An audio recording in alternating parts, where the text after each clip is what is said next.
Le tengo el remedio.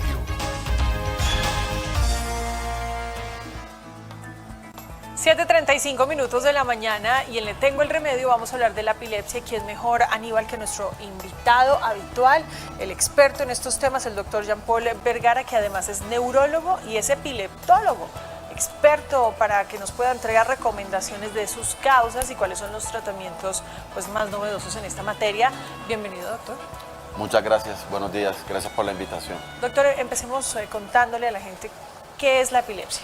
Perfecto. La epilepsia es una enfermedad crónica que predispone el cerebro a generar crisis epilépticas, ¿sí?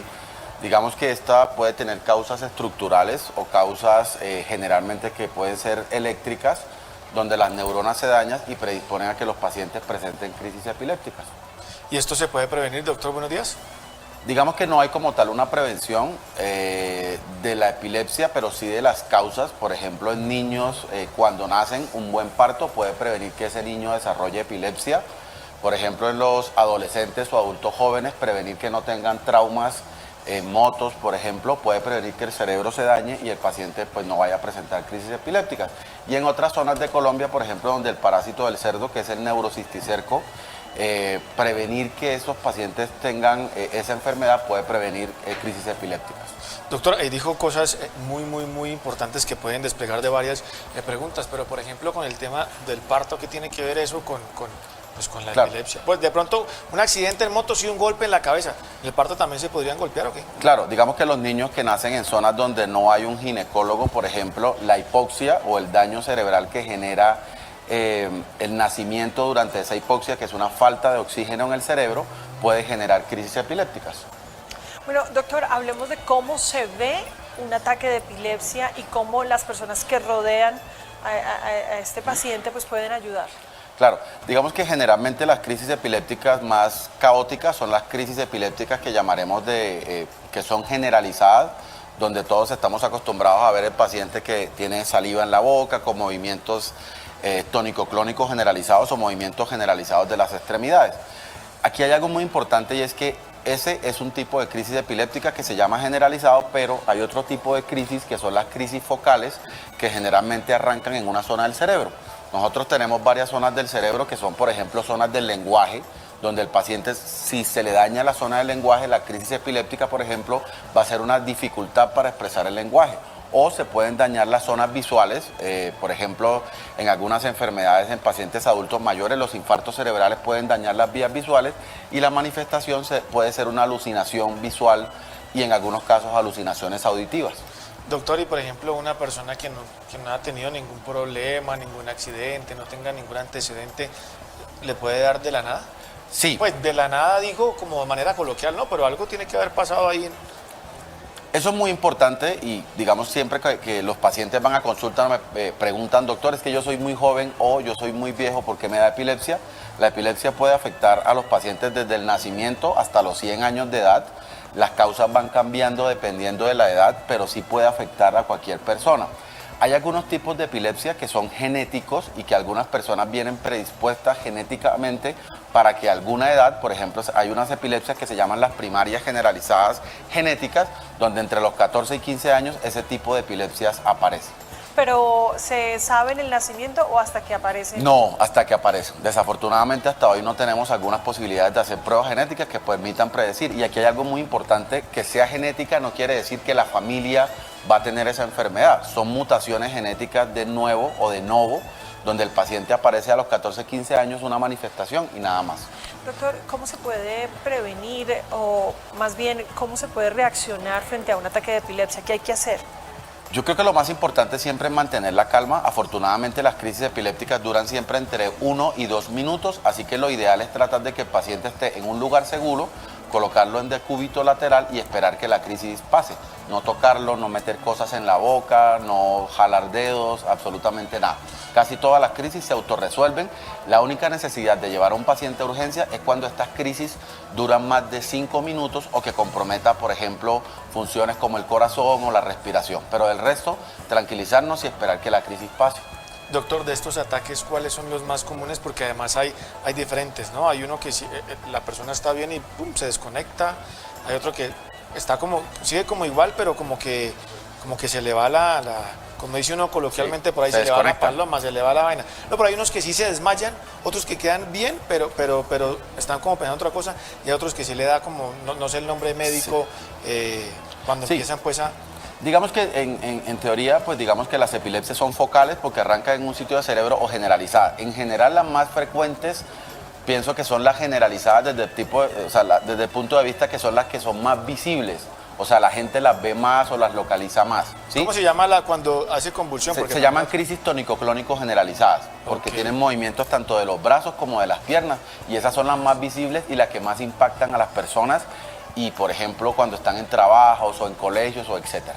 Doctor, usted mencionó que hay dos escenarios donde sí hay que acudir al hospital y es si está teniendo un paro de su respiración o de su corazón. ¿Cómo verificamos que esa persona está atravesando por esas dos condiciones? Mira, digamos que los pacientes luego de las crisis epilépticas pueden durar 1 o 2 minutos donde el paciente va a quedar con una alteración de la conciencia o va a quedar con una respiración rápida o respiración ruda.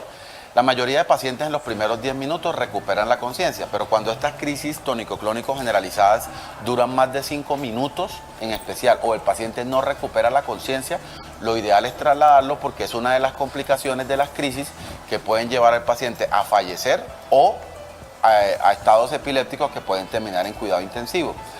En este momento tenemos un problema grave en Colombia y es el desabastecimiento de algunos medicamentos o la no entrega de medicamentos a tiempo, con lo cual este tipo de complicaciones han aumentado. ¿sí? El 80% de las epilepsias se controlan muy bien con 1 o 2 medicamentos y tendremos un 20% que son refractarios o de difícil control que requeriríamos otro tipo de terapias. Pero yo creo que si nosotros logramos entregar los medicamentos a tiempo y hacer consciente a nuestros gobernantes que los medicamentos se necesitan, el 80% de nuestros pacientes podrán estar bien, podrán ser padres de familia, podrán trabajar, podrán tener sus funciones, porque una de las preguntas más frecuentes en consulta es, ¿mi vida va a ser normal o no? Y es una pregunta bastante impactante, ¿no? Doctor, hablando del tratamiento, nos preguntan, ¿hay dieta para epilépticos? Sí, hay un tipo de dieta que se hace en pacientes, pues acabo de decir que el 20% son refractarios o de difícil control. En ese tipo de pacientes funciona un tipo de dieta que se llama dieta cetogénica, ¿sí? Esta dieta cetogénica es una dieta basada en grasas buenas, ¿verdad? Donde aumentamos el porcentaje de grasa a través de productos diseñados que mejoran la frecuencia de crisis. Este tipo de dietas hacen unos cambios en los receptores en el cerebro que generan crisis epiléptica, con lo cual las crisis mejoran bastante bien. Doctor, Sofía Gaona, a través de nuestra transmisión en canales digitales, nos pregunta que si puede la epilepsia volver a dar en la madurez, en la juventud se genera y pasa sobre los 34 años, dice ella. Sí, digamos que hay unos tipos de epilepsia que aparecen a edades específicas, por ejemplo en niños de los 5 a los 10 años o de los 10 a los 15 años, y súbitamente el cerebro se queda tranquilo y la crisis desaparece. Cuando uno tiene una crisis epiléptica en su vida, todos tenemos derecho como seres humanos a hacer una crisis en la vida por alguna razón, por exceso de alcohol, por falta de sueño, por consumo de sustancias, etc. Cuando uno ya tiene más de 2 crisis en la vida, de ahí en adelante la probabilidad de tener más crisis supera el 80%. Entonces definitivamente sí, cuando uno ha tenido epilepsia, las crisis pueden quedarse tranquilas y volver a reaparecer en algún momento de la vida.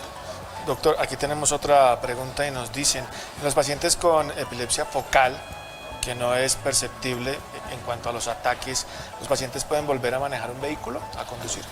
Mira, digamos que no hay una reglamentación muy clara acerca de eso. En general, la mayoría de países en el mundo, Estados Unidos, etcétera, sugiere entre 6 meses y 1 año libre de crisis epilépticas y en un paciente que toma la medicación de manera regular, ¿sí? O sea, un paciente que no sea juicioso con la medicación no se le puede autorizar. Lo que nosotros siempre sugerimos es que un paciente con epilepsia no debería manejar un servicio público porque es impredecible saber en qué momento va a pasar esa crisis. Entonces, la mayoría de pacientes yo siempre le digo a los pacientes, nosotros los médicos vamos liberándoles un poquito de las posibilidades dependiendo de qué tan juiciosos sean esos pacientes con la medicación. Pero, vuelvo y repito, si nosotros tenemos un paciente controlado tomando su medicación a tiempo, La mayoría de pacientes pueden manejar, pueden hacer sus actividades bastante normal. Ahí está su respuesta, Mauricio Zambrano, que nos escribió a través de nuestro canal digital. Doctor, usted habló de la alimentación como un tratamiento también, pero háblenos de las nuevas tendencias para tratar pacientes con epilepsia y si esto tiene una solución definitiva. Sí, digamos que en epilepsia los fármacos son fundamentales, pero cuando el paciente tiene una epilepsia refractaria, aquí la recomendación es consulten a centros de cuarto nivel con epileptólogos o centros de cirugía de epilepsia, donde nosotros vamos a tener la posibilidad de hacer estudios avanzados como resonancias con protocolos especiales de epilepsia. Tenemos la videotelemetría, que es un estudio de video asociado a un registro eléctrico del cerebro, y algunos de estos pacientes tendrán que ser vistos en juntas de cirugía de epilepsia con neurocirujanos funcionales de epilepsia para poder ser llevados a cirugía. En principio lo que nosotros buscamos con la cirugía no es una solución definitiva. Algunos pacientes pueden quedar libres de crisis en algunas enfermedades o patologías como la esclerosis mesial temporal, pero yo les cuento que un paciente con crisis diaria puede terminar haciendo una crisis cada 6 meses, cada año o a veces de manera definitiva sin crisis luego de una cirugía de epilepsia. Esto es importante saberlo porque no todos los centros tienen esta posibilidad, ¿sí? La mayoría de epilepsias pueden ser vistos en centros médicos o en centros de primer nivel, pero si el paciente tiene una epilepsia refractaria, consulten a centros de alta especialidad para ser evaluados y ser presentados en juntas médicas. Doctor, usted dijo algo que nos toca a todos, y es que todos en algún momento o alguna vez en la vida vamos a tener algo de epilepsia, ¿no? Una no crisis sé si una crisis. ¿A quién le pasa? ¿Cómo hacemos para darnos cuenta si ya nos dio o si nos está dando o si de pronto no nos ha dado? No sé. Sí, pues mira, lo que sabemos a partir de eso es que los pacientes que hacen crisis epilépticas únicas generalmente son muy visibles porque son crisis de las que hablamos tónico-clónico generalizadas.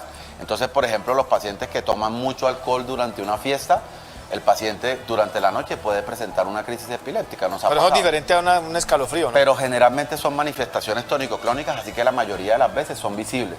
Yo siempre le cuento a las personas, mire, si hay algo neurológico que le está pasando y no tiene ninguna explicación, a veces pueden ser crisis epilépticas. Tú tocaste algo muy interesante y es que, por ejemplo, en niños que tienen trastornos del comportamiento o que se desconectan o que no hacen caso durante la clase o que es un niño rebelde, hay unos tipos de crisis que se llaman crisis de ausencia y básicamente lo que hace el niño es que está en clase y súbitamente se queda desconectado y luego arranca a los 30 segundos como si no pasara nada.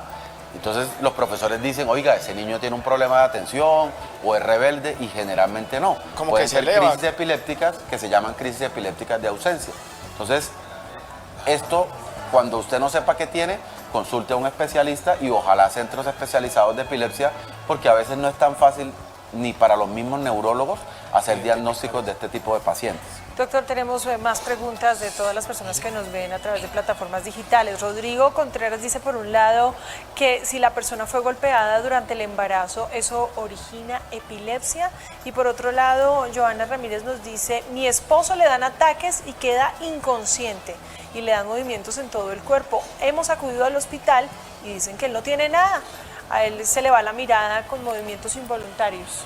¿Qué decirle a estas dos personas? Sí, definitivamente el trauma durante el embarazo o en el periodo de nacimiento del bebé es un factor de riesgo para hacer crisis epiléptica.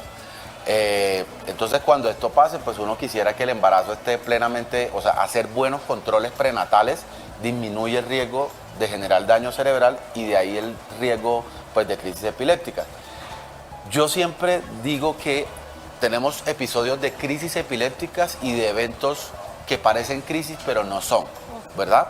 Esta diferencia es súper importante porque hay algunos pacientes que pueden hacer manifestaciones que parecen crisis pero no son. Entonces, si a tu esposo le está pasando esto, mi recomendación es consultar a un centro especializado porque, por ejemplo, con la videotelemetría, que es el registro de la video más la parte eléctrica, nosotros podemos diferenciar entre crisis epilépticas y entre algo que se llama eventos paroxísticos no epilépticos, que son eventos muy parecidos a crisis, pero no son crisis. Entonces, nos ha pasado que llegan pacientes con manifestaciones que no son crisis y pueden llegar con 3 o 4 medicamentos y nunca tuvieron epilepsia. Entonces, el diagnóstico adecuado también es súper importante para el pronóstico de estos pacientes, sobre todo que muchas veces son pacientes en edades de trabajo o de estudio. Doctor, ya se nos acabó el tiempo, pero aquí hay una rápidamente que si el clima influye. Dice, mi hija convulsiona 2 veces, pero en tierra caliente. ¿Es posible que influya la temperatura?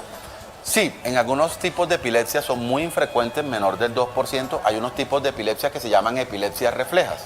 O sea, el paciente tiene crisis epilépticas o epilepsia y hay algunos estímulos que le producen crisis. Por ejemplo, aplausos, hay una epilepsia tónico-clónico de la lectura, o sea, cuando el paciente lee hace crisis, y en algunos pacientes con agua fría o agua caliente puede aparecer una crisis. O cuando va a tierrita caliente. O cuando va a paseo. tierra caliente, definitivamente. Ay, usted no va a dejar de ir a tierra caliente, pero no me va a sacar la excusa de que no va a volver a leer. No. Hay que seguir leyendo, doctor Jean Paul. Gracias por estar con nosotros y por aquí los Un último mensaje, quiero invitarlos este mes a ser conscientes con la epilepsia. Este es el mes mundial de la epilepsia, así que invitamos a todos a respetar a estos pacientes, a acompañarlos y a nuestras autoridades de salud a entregarnos los medicamentos y a seguir con las remisiones a centros de epilepsia a todos nuestros pacientes. Muchas gracias por la invitación. Este mes de febrero. Sí, de febrero. Sale un par de días más de Ya vamos esta terminando. para acompañar a todos estos pacientes. Doctor Jean Paul, gracias por estar con nosotros. Muchas gracias a ustedes. Muchísimas gracias, doctor, muy amable. Buen día.